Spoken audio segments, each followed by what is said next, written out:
Alors bonjour chers souscripteurs de la Nouvelle France Libre, ma souscription géopolitique.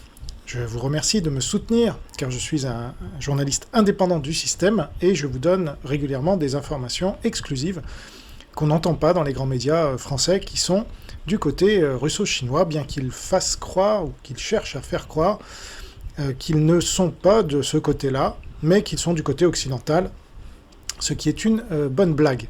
Donc, vous trouverez dans la description le lien pour rejoindre mes souscripteurs et découvrir mes contenus exclusifs, dont cette revue de presse internationale mensuelle que je fais sur 8 zones géographiques différentes, et cette fois c'est au tour de l'Asie, pour le mois de février 2024. Alors on va commencer tout de suite, donc vous voyez avec notamment ce cher Kim Jong-un et Vladimir Poutine, puisque ce sont deux alliés stratégiques, comme le sont la Russie et la Chine, dont la Corée du Nord est un État vassal.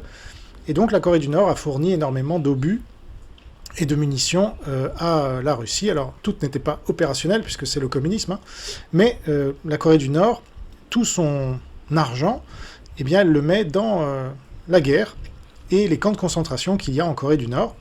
Donc ils sont déjà en état de guerre, et la Russie l'est de plus en plus, à cause de la guerre en Ukraine, et la Chine aussi. Donc ils sont en état de marche pour détruire l'Occident. Mais j'espère qu'on ne va pas les laisser faire. Alors je commence, parce que j'ai une nouvelle présentation maintenant, je fais par pays. Alors je vais commencer par le Sri Lanka. Le 5 février 2024, First Post indique, dans un message fort adressé à la Chine et aux Maldives, le Sri Lanka, qui a expulsé un navire espion chinois, qui se dirige actuellement vers Malé, a accordé un accueil cérémonieux au sous-marin INS Karanj de la marine indienne dans le port de Colombo avant la fête de l'indépendance. Le Sri Lanka a célébré sa fête de l'indépendance le 4 février, et l'INS Karanj, un sous-marin diesel électrique de la marine indienne, quittera le port de Colombo le 5 février.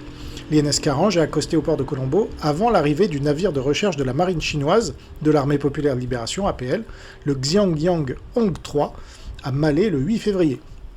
Le 23 janvier, le gouvernement du président des Maldives, Mohamed Muizzu, a accepté la demande diplomatique de la Chine d'autoriser le navire de recherche à accoster au port principal de Malé, sans tenir compte des préoccupations de l'Inde en matière de sécurité. Je vous reparlerai des Maldives tout à l'heure. Alors l'Indonésie